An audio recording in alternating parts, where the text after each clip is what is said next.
मैंने बोल दिया ना, सरकार डरी हुई है, इनको हार दिख रही है। आम जनता अपने आप ही जवाब दे देगी। मेरे छोटे भाई महेंद्र कुलरी, जिनको अभी प्रदेश अध्यक्ष गोविंद जी डोटासरा ने ब्लॉक का ओबीसी प्रकोष्ठ का अध्यक्ष नियुक्त किए हैं,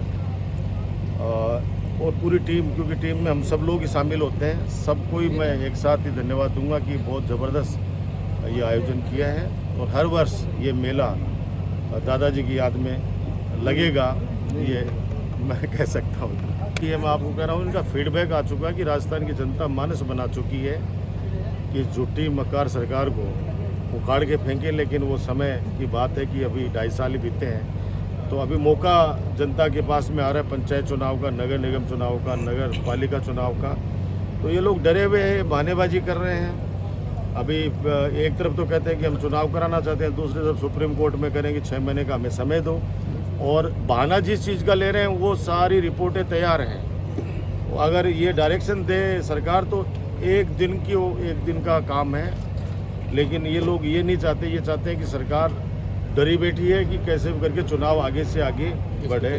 कभी भी करा लेना चुनाव, 1 साल बाद में करा लेना। राजस्थान की जनता इंतजार कर रही है कि जिस प्रकार से हमारी कांग्रेस सरकार की जो योजनाएं थी गरीबों के प्रति, उनको इन्होंने बंद कर दिया, खुली दादागिरी मचा रखी है। देश में जो माहौल चल रहा है उसको जनता बैठी बैठी देख रही है, जवाब नहीं दे पा रही है, क्योंकि जवाब तो उनका मत का है। तो वो इंतजार कर रही है कि कब मेरा मत देने का समय आए, उस समय इन लोगों को सबक सिखाएं। तो मैं जहाँ तक समझता हूँ कि सरकार को, ये लोकतंत्र की हत्यारी सरकार है और इनको जनता की भावनाओं को कदर करनी नहीं आती है।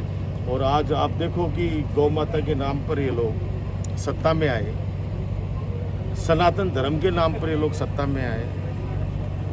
आज सनातन धर्म की जो सर्वोच्च पीठ है, उस पीठ को इन लोगों ने किस तरीके से आरोपित किया है, मैं कह रहा हूँ कि शब्द नहीं है कि ऐसे लोग। हालांकि बीजेपी का ये पुराना सगल है, नवलगढ़ की जनता ने देखा इन बीजेपी के इन चोरों ने, एक चोर है नवलगढ़ के अंदर, उन्होंने अपनी बेटी को ही मेरे पर आरोप लगा के बिठा दिया था। आप देख रहे हो ना आप चीज़ें, इनका ये इनका पुराना धंधा है इन लोगों का कि ईडी से डराओ, इनकम टैक्स से डराओ, पुलिस से डराओ, प्रशासन से डराओ, ट्रांसफर करके डराओ, फिर भी कोई नहीं डर रहा है। तो इस तरह के घटिया आरोपित करो।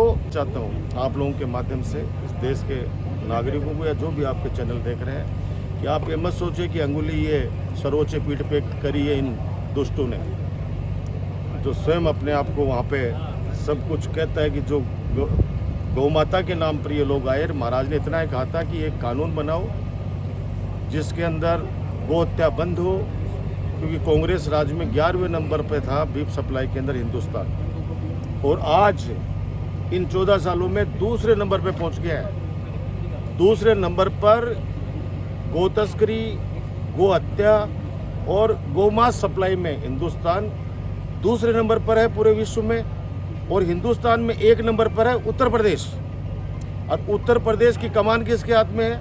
एक भगवादारी के हाथ में। मैं कह रहा हूँ कोई बोलेगा इनके खिलाफ, उसके खिलाफ ये कार्रवाई करेंगे। मैं तो कल एक टीवी चैनल पे डिबेट देख रहा था, तो एक एंकर ने पूछा संतोष से, बोला आप लोग क्यों नहीं बोल रहे हो? तो एक संत बोल पड़े, बोला जब उनको ही नहीं छोड़ा इन लोगों ने, तो हम लोग छोटे छोटे संत हमको कहाँ से छोड़ेंगे?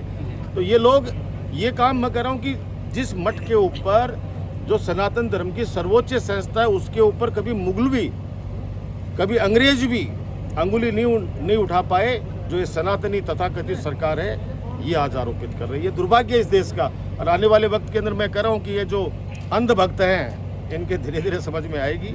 और हम जल्दी नवलगढ़ में भी कॉल करेंगे, गौ हत्या बंद हो, राष्ट्रीय लेवल पे पूरी तरह से बैन होना चाहिए।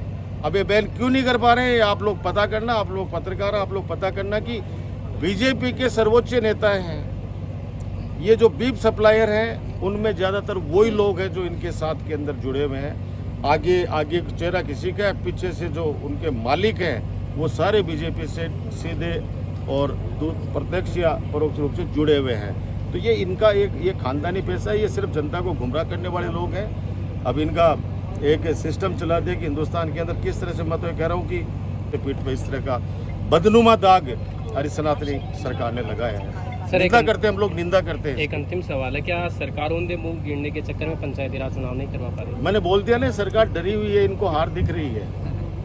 2.5 साल के अंदर ये जो बड़ी बड़ी बातें करते हैं कि हमने इतना ये कर दिया वो कर दिया, आम जनता से पूछो ना, आम जनता अपने आप ही जवाब दे देगी। अब आम जनता के हाथ के अंदर तो भाई वो है, मत का है बेचारे, और तो क्या कर सकते हैं। जब हाथ से कोई चीज़ निकल जाती है तो फिर लास्ट में वापस वो चीज़ उनके हाथ में आएगी, तभी वो लोग अपना विरोध दर्ज करा सकते हैं। तो वक्त करें, लोकतंत्र की ये जो हत्या करने वाले हैं भारतीय जनता पार्टी के लोग, इनका इंतजार करें कि कब ये पंचायत और नगर निकाय चुनाव को शुरू करें, ताकि उसके बाद के अंदर ये जनता उनको जवाब दे सके।